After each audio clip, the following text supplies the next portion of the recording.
আসলে আমাদের গন্তব্য বান্দরবন। বান্দরবন থেকে আমাদের যাওয়া জার্নিটা হবে কেওক্রাডাং। আসসালামু আলাইকুম। কেওক্রাডাং যাওয়ার আগে একবার নীলগিরিতে ঘুরে আসলাম। এটা হলো নীলগিরির প্রথম সারি, প্রথম গেট। এখান থেকে চলে গেলাম সামনের দিকে, একদম নীলগিরির উপরে। এসে দেখলাম অনেক হাজার হাজার দর্শক এই নীলগিরিতে ঘুরতে আসছে।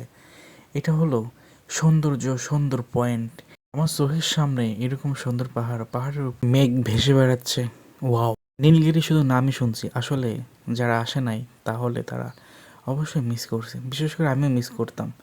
আমি এসে নীলগিরিতে আমি যে আমার মনের একটা ফিল পেলাম, তাতে মনে হলো এই দুনিয়াতে টাকাই সব কিছু না, আবার টাকাই সব কিছু।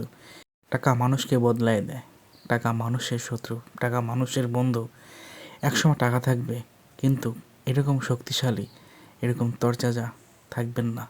তাই ভাই, এই সময়টা ভ্রমণে বের হয়ে যান, তাহলে আপনার মন আরও অনেক পরিবর্তন হবে। এটা হলো নীলগিরি। নীলগিরি থেকে এখন বের হয়ে যাচ্ছি নীলগিরি থেকে। তাই সবাই ভালো থাকবেন, সুস্থ থাকবেন। আমরা এখন চলে যাব সেই যে কেওক্রাডাং।